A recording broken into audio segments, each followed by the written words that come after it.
লাগছে ওদের সবাইকে দেখে, মনে হচ্ছে আমি আমাকে দেখতে পাচ্ছি যে ওরা অনেক স্ট্রাগল করতেছে, ন্যাশনাল টিমে খেলতে চায়। এটা অনেক ভালো জিনিস, আমার অনেক ভালো লাগতেছে সবাইকে দেখে। আমি অনেক এক্সাইটেড খেলার জন্য, বিকজ আমাদের সবসময় ন্যাশনাল টিমে থাকলে সবাই এক্সাইটেড থাকে যে আমাদের জার্সি পরে মাঠে নামবো। সো আমি অনেক excited, I can wait to play and আমি আমার বেস্টটা দিতে চাই। আমি অনেক এক্সাইটেড যে আমি নতুন কোচের হয়ে কাজ করতে পারবো। আমি মনে করি যে উনি অনেক ভালো মানের কোচ হবে, অ্যান্ড আমি অনেক এক্সাইটেড মাঠে নামার জন্য।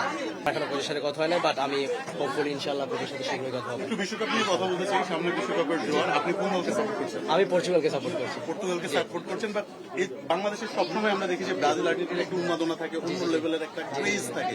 এই ক্রেজটা কতটা মিস করেন? বা এটা তো মিস করি, বাট আমি তো পর্তুগাল সাপোর্টার, সো আমি রোনালদো ফ্যান, সো আমি পর্তুগালই সাপোর্ট করি। রোনালদো কি বিশ্বকাপ জিতবে এবার? ইনশাআল্লাহ ইনশাআল্লাহ ইনশাআল্লাহ। আমি অনেক এক্সাইটেড, অনেক বাঙালি আসবে, আমি আশা করি অনেক মানুষ আসবে আমাদের খেলা দেখতে, সো আমি অনেক এক্সাইটেড। আমি ইনশাআল্লাহ অনেক প্রস্তুত, আমি আমার সর্বোচ্চটা দিয়ে খেলতে চাই, শুধু মানুষ আমাদের জন্য দোয়া করে যাতে আমি ভালো কিছু করতে পারি ইনশাআল্লাহ।